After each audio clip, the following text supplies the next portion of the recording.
Pagbasa mula sa mga gawa ng mga apostol. Ingatan ninyo ang inyong sarili at ang buong kawan, sapagkat sila'y inilagay ng Espiritu Santo sa inyong pag-iingat. Pangalagaan ninyo ang Iglesia ng Diyos na kanyang tinubos sa pamamagitan ng dugo ng kanyang anak. Alam kong pagkaalis ko'y magsisipasok ang mababangis na asong gubat at walang patawad nilang pupuksain ang kawan. Mula na rin sa inyo'y may lilitaw na mga taong magsasalita ng kasinungalingan upang mahikayat na sumunod sa kanilang mga alagad. Kaya't mag-ingat kayo.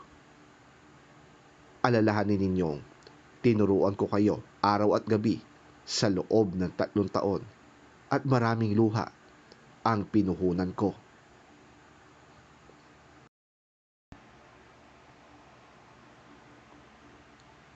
At ngayoy, itinatagubilin ko kayo sa Diyos at sa kanyang salitang nagpapahayag ng kanyang kagandahang loob. Ito ang makakapagpatibay sa inyo at makakapagbigay ng mga pagpapalang inilaan sa lahat ng kanyang ginawang banal. Hindi ko hinangad ang ginto, pilak o pananamit ni numan. Alam ninyong nagbanat ako ng buto upang kumita ng ikabubuhay naming magkakasama. Sa lahat ng pagkakataon, ipinakita ko sa inyo na sa pamamagitan ng ganitong pagtatrabaho, dapat ninyong tulungan ang mahihina. Alalahanin natin ang mga salita ng Panginoong Hesus. Higit na mapalad ang nagbibigay kesa tumatanggap. Pagkasabi nito, lumuhod si Pablo at nanalangin kasama nila. Silang lahat ay umiiyak na yumakap at humalik kay Pablo. Labis nilang ikinalungkot ang kanyang sinabing siya'y hindi na nila muling makikita. At siya'y inihatid nila sa sakayan ng barko.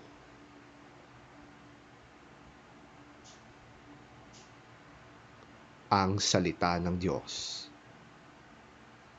Salamat sa Diyos. Ang mabuting balita ng Panginoon ayon kay San Juan.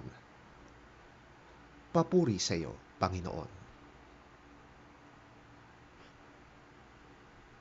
Amang banal, ingatan mo po sila sa pamamagitan ng kapangyarihan ng iyong pangalan. Ang pangalang ibinigay mo sa akin, upang kung paanong ikaw at ako ay iisa, gayon din naman sila'y maging isa.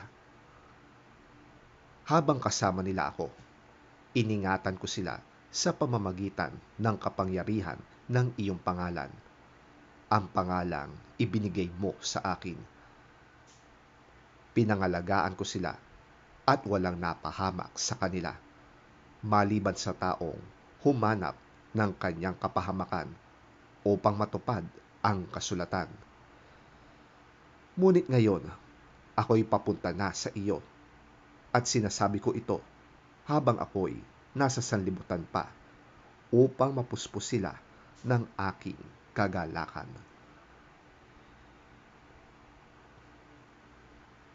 Naibigay ko na sa kanila ang iyong salita at kinapuotan sila ng mga tao sa sanlibutan ito, sapagkat hindi na sila taga-sanlibutan, tulad ko na hindi taga-sanlibutan. Hindi ko idinadalangin kunin mo sila sa daigdig na ito, kundi iligtas mo sila sa masama.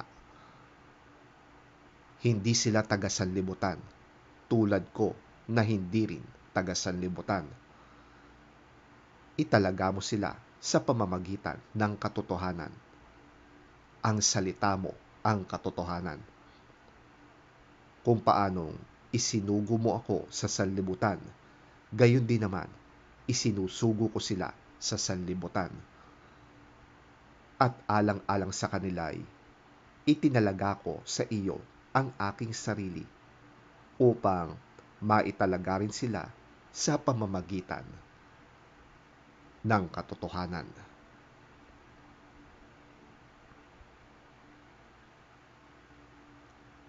Ang mabuting balita ng ating Panginoon. Pinupuri ka namin, Panginoong Hesukristo.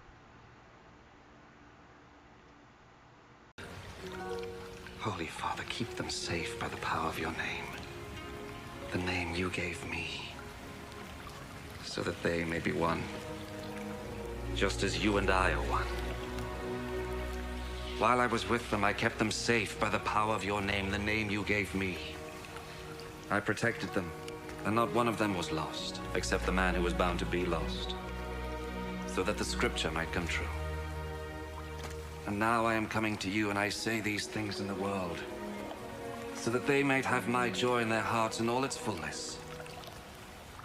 I gave them your message, and the world hated them, because they do not belong to the world, just as I do not belong to the world. I do not ask you to take them out of the world, but I do ask you to keep them safe from the evil one.